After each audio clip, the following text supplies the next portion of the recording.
రంగారెడ్డి జిల్లా Rajendranagar police station పరిధిలో DCM వాహనం బోల్తా పడిన ఘటన కలకలం రేపుతోంది.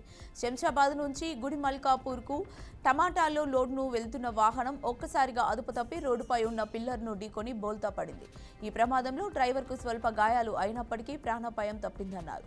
దీంతో టమాటాలు రోడ్డంతా చెల్లాచెదురుగా పడి ట్రాఫిక్కు తీవ్ర అంతరాయం కలిగించాయి. సమాచారం అందుకున్న పోలీసులు ఘటనా స్థలానికి చేరుకొని కేసు నమోదు చేసి దర్యాప్తు ప్రారంభించారు. తిరుమల శ్రీవారి ఆలయంలో ఆనివారి ఆస్థానం కన్నుల పండుగగా జరిగింది. శ్రీవారికి పూజలు పూర్తయిన అనంతరం బంగారు వాకిలికుంట మండలం వద్ద శ్రీదేవి భూదేవి సమేత మలయప్ప స్వామి కొలువును నిర్వహించారు. పట్టు వస్త్రాలను వెండి పళ్ళాల్లో ఉంచి పెద్ద జియంగార్ శీర్షంపై ఊరేగింపుగా తీసుకువచ్చి ఆనంద నిలయంలో సమర్పించారు. 3 రోజుల పాటు 40 మంది నిపుణులు ఈ పుష్ప పల్లకిని ప్రత్యేకంగా అలంకరించామన్నారు. తిరుమల తిరుపతి దేవస్థానం గ్యాస్ అవసరాల నిమిత్తం ఇండియన్ ఆయిల్ కార్పొరేషన్ లిమిటెడ్లో కీలక ఒప్పందం కుదుర్చుకుంది. గత 2 శతాబ్దాలుగా ఎల్పీజీ సరఫరా చేస్తున్న ఐఓసీఎల్ ఇకపై 30 సంవత్సరాల పాటు నిరంతరాయంగా టీటీడీకి ఎల్పీజీ అందిస్తామన్నారు. ఈ కార్యక్రమానికి టీటీడీ చైర్మన్ బీఆర్ నాయుడు పాల్గొని 45 మెట్రిక్ టన్నుల సామర్థ్యం గల ఎల్పీజీ స్టోరేజ్ ప్లాంట్ భూమి పూజ చేశారు. అనంతరం ఈ ప్రాజెక్టు నిర్మాణానికి 8.13 కోట్ల వ్యయం అవుతుందన్నారు. నిర్మల్ జిల్లా సారంగపూర్ మండలం అడెల్లి గ్రామంలో పేకాట స్థావరాలపై పోలీసులు దాడులు నిర్వహించారు. అద్దెకు ఇచ్చిన ఒక గదిలో కొంతమంది వ్యక్తులు పేకాట ఆడుతున్నట్లు ముందస్తు సమాచారం అందడంతో పోలీసులు దాడి చేశారు. ఈ దాడిలో పేకాట ఆడుతున్న 7గురిని అదుపులోకి తీసుకున్న పోలీసులు వారి వద్ద నుండి నగదును 7 మొబైల్ ఫోన్లు స్వాధీనం చేసుకున్నారు. ఇలాంటి చట్టవిరుద్ధమైన కార్యకలాపాల్లో పాల్గొంటే కఠిన చర్యలు తప్పవని ఎస్ఐ శ్రీకాంత్ హెచ్చరించారు. శ్రీ సత్యసాయి జిల్లా ఓబుళదేవర చెరువు మండలంలోని షాదీమహల్ ప్రాంతంలో పోలీసులు కార్డన్ సెర్చ్ నిర్వహించారు. ఈ సందర్భంగా ప్రతి ఇంటిని తనిఖీ చేసి అనుమానాస్పద ఇళ్లతో పాటు పాత నేరస్తుల ఇళ్లను కూడా సోదాలు చేశారు. గొడవలకు వెళ్లొద్దని, శాంతియుత వాతావరణాన్ని కాపాడాలని పోలీసులు హెచ్చరించారు. అదేవిధంగా గుడిసెల్లో నివాసం ఉంటున్న వలసదారుల ఇళ్లను సైతం తనిఖీ చేసి వారికి పోలీసులు నూతన చట్టాలపై అవగాహన కల్పించారు. నెల్లూరు జిల్లా ఆత్మకూరు నియోజకవర్గంలోని అనంతసాగరం వ్యవసాయ సహకార సంఘం వద్ద రైతులు ఆందోళన చేపట్టారు. వరి పంట ప్రారంభమైనప్పటి నుండి రైతు సేవా కేంద్రాల్లో యూరియా అందుబాటులో లేకపోవడం, డీలర్ల ద్వారా కొనుగోలు చేయాల్సిన పరిస్థితి ఏర్పడిందని ఆరోపించారు. ప్రభుత్వం రేటు ప్రకారం ఒక బస్తా ధర 266 కాగా ప్రైవేటు వ్యాపారులు అదనంగా 150 వసూలు చేస్తూ 420కు విక్రయాలు చేస్తున్నారని ఆవేదన వ్యక్తం చేశారు.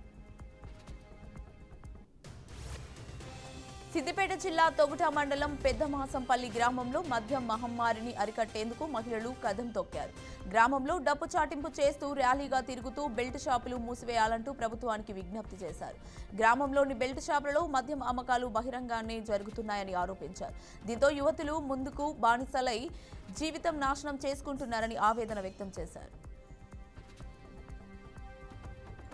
నెల్లూరు జిల్లా కోవూరు మండలం పాటూరు గ్రామంలో సుపరిపాలన తొలి అడుగు కార్యక్రమం నిర్వహించారు. ఈ కార్యక్రమంలో ఎమ్మెల్యే వేమిరెడ్డి ప్రశాంత్ రెడ్డి పాల్గొని ప్రజల మధ్య వెళ్లి సంక్షేమ పథకాలు అందుతున్నాయా, ప్రభుత్వం పనితీరుపై ఆరా తీశారు.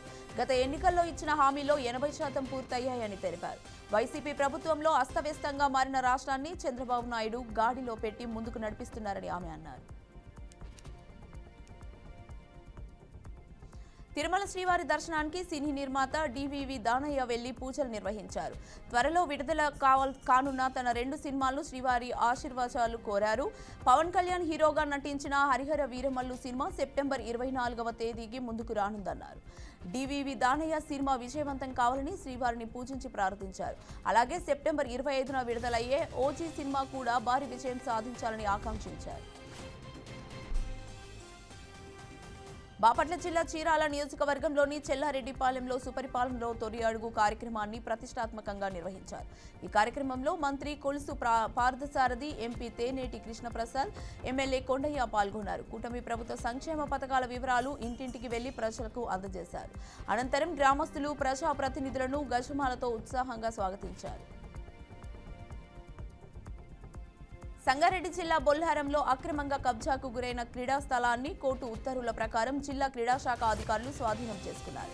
బొల్లారం మున్సిపల్ పరిధిలోని 4 గుంటల స్థలం క్రీడా ప్రాంగణం కోసం కేటాయింపబడింది. పంచనామా ప్రకారం ఆ స్థలాన్ని క్రీడా శాఖకు అప్పగించారు. అయితే కొందరు వ్యక్తులు తమదేనని కోర్టులో దాఖలు చేయగా కోర్టు పూర్తి హక్కులు క్రీడా శాఖకు మాత్రమే చెందుతాయని తీర్పు ఇచ్చిందని స్పష్టం చేశారు. పెద్దపల్లి జిల్లా గోదావరికని అడ్డగుంటపల్లిలో భారీ చింత చెట్టును మున్సిపల్ సిబ్బంది నరికేశారు. నగర అభివృద్ధి కార్యక్రమాల్లో భాగంగా రోడ్డు పక్కన ఉన్న చెట్టును నరికేయడంతో కొంగల గూడు పగిలి అనేక కొంగ పిల్లలు మరణించాయి. దీంతో గాయపడిన కొంగలకు వెటర్నరీ వైద్యులు చికిత్స అందించారు. అనంతరం కొంగలను అటవీశాఖ అధికారులు పట్టుకొని సమీప అటవీ ప్రాంతంలో వదిలేశారు. పక్షుల సంరక్షణ వాల్చా చట్టం ప్రకారం ఈ ఘటనకు సంబంధించిన వారిపై కఠిన చర్యలు తీసుకుంటామని అటవీశాఖ అధికారి సతీష్ కుమార్ తెలిపారు. కర్నూలు జిల్లా అదోని పట్టణంలోని అమరావతి నగర్ కాలనీలో ఇటీవల పైప్ లైన్లు పగిలిపోవడంతో తాగునీటి సరఫరా నిలిచిపోయింది. ఈ సమస్యను గమనించిన కౌన్సిలర్ వెల్లాల లలితమ్మ తక్షణమే చర్యలు చేపట్టారు. నీటి లీకులను పరిశీలించేందుకు మున్సిపల్ ఇంజనీర్ చలపతి రెడ్డిని ప్రాంతానికి సిబ్బందిని రంగంలోకి దించి పైప్ లైన్ మరమ్మతులు ప్రారంభించడంపై దృష్టి పెట్టారు.